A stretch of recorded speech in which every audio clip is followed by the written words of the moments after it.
Lighting and materials are what make a render feel alive.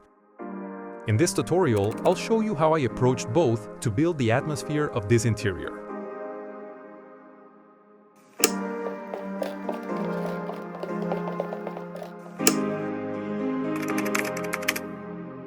This time, we'll start with the environment setup, since in interior scenes, it's important to understand how light will interact with the materials before configuring them. We'll use a 35mm focal length to emphasize spatial depth. We activate the grid to center the composition, then we enable two-point perspective and create a new scene. For this tutorial, we'll use a custom HDRI for the sky. I downloaded this one from Polyhaven. I'll leave the link in the description. First, we look for a sky rotation that allows as much light as possible to enter the space. We slightly lower the values to avoid overexposing the image and activate the sun. In the custom sun settings, we match the sun direction roughly to the HDRI, so the light feels coherent. But we adjust it to better highlight certain elements, like the sofa. Natural lighting is extremely important in interior scenes, since achieving realism using only artificial lights is much more difficult. Under camera effects, we'll use one of the LUTs from Color Grading Central. If you don't know how to download them, I recommend watching my tutorial on PBR materials and atmosphere in D5 Render. We disable auto exposure, and before making further adjustments, we lower the slope to better evaluate the other values. We increase the exposure and carefully adjust the local exposure, since excessive values can reduce contrast and depth. We increase the contrast, lower the highlights, and lift the shadows to create an interesting tension between warm light and quiet shadowed areas. We subtly shift the tint toward magenta to reduce the yellow cast, and increase the vignette to emphasize the illuminated areas. For the materials, we'll start with the wood PBR material from Zeal project. This site offers many great resources for 3D visualization. I also used some of their 3D models in this project, and they provide daily free credits.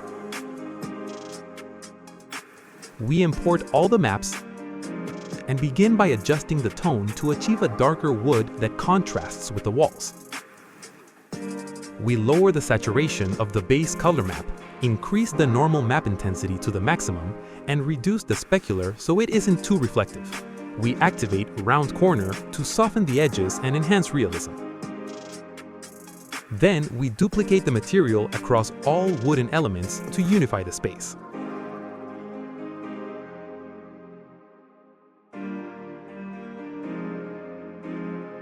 For the concrete walls, we'll use one of D5's built-in assets, since their concrete textures are quite realistic.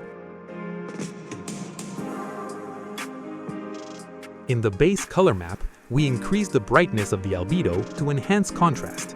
We slightly increase the illumination and then adjust the base color to a desaturated ochre tone.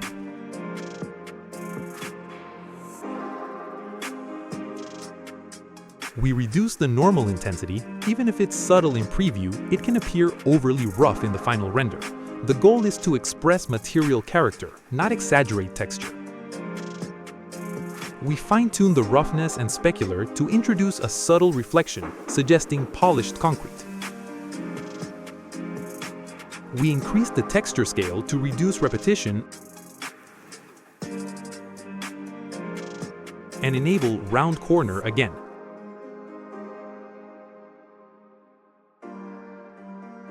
For the floor, we'll also use a D5 concrete material with cracks.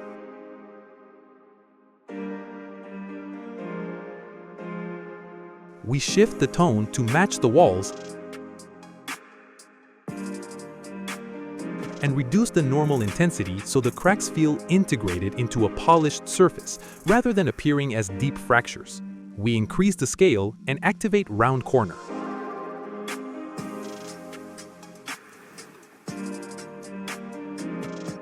For the stone table, we'll use a gray marble.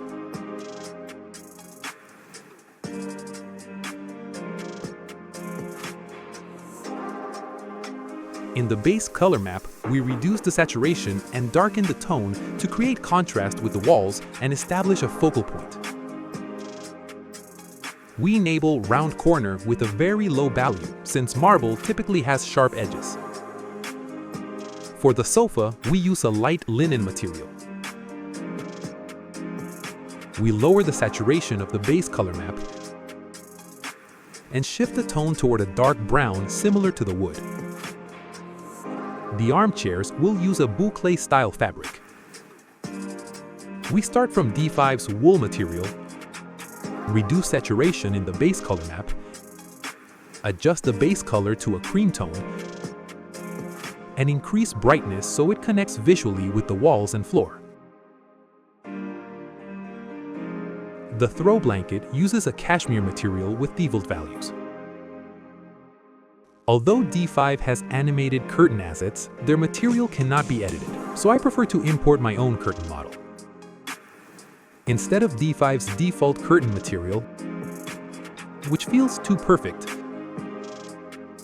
we use a gray linen with more visible imperfections. We adjust the tone toward cream, change the material type to cloth, and reduce the opacity so light can filter through the fabric. The pendant lamps will use a rough gray concrete material, slightly darkened.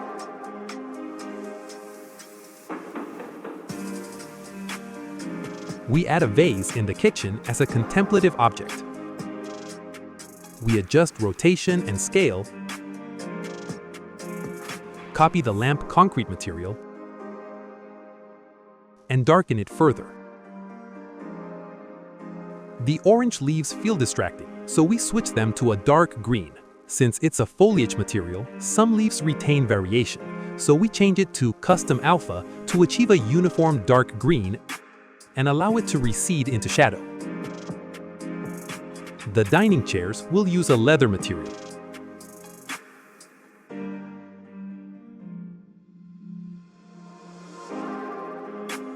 We apply a dark brown tone and reduce the texture scale for realism. To avoid a flat look, we increase specular significantly and then raise roughness just enough to maintain realistic reflections while keeping the leather quality. For the rug, we use a wool material from Zeal Project. We import the maps, placing the bump in the normal map slot. We switch the material type to displacement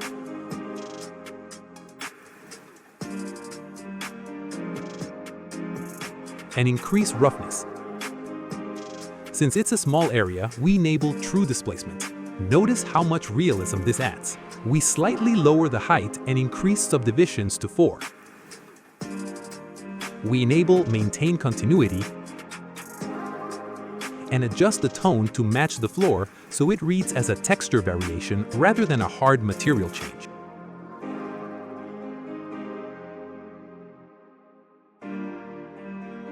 We refine the book materials.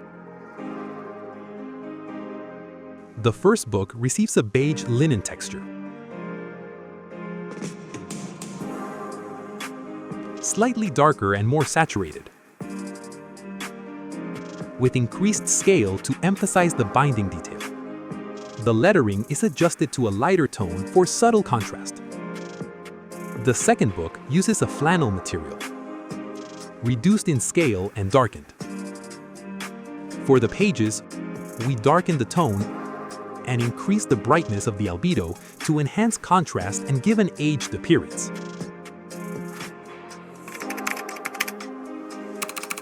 Now we configure artificial lighting. We start with a strip light for the kitchen fixture. We adjust size, increase intensity and attenuation radius, raise the barn door angle, and set the temperature to 4000 Kelvin. For warm interior lighting, temperatures between 3000 and 5000 Kelvin usually work well. We add a couple of point lights behind the kitchen to avoid a flat shadow wall. We lower intensity and set them to 4000 Kelvin. In the dining area, we use additional point lights with similar settings.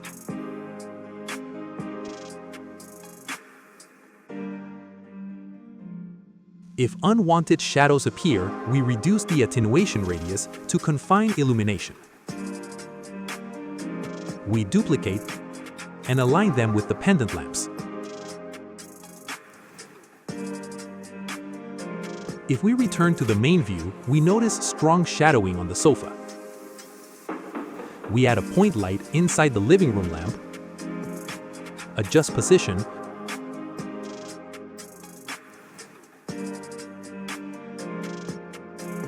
reduce intensity, and change the temperature to 5000 Kelvin for better balance. Regarding natural light, although the scene is well illuminated, it feels too perfect. So we add tall exterior trees to cast dynamic shadows on the walls, increasing realism.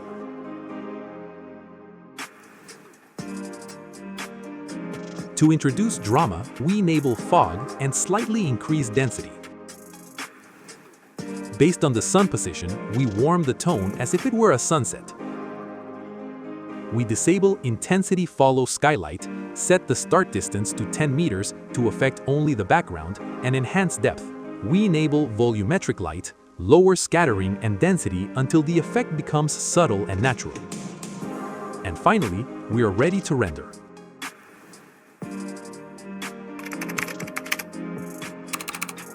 And this is the final result, where natural and artificial light interact in contrast through shadow. See you in the next one.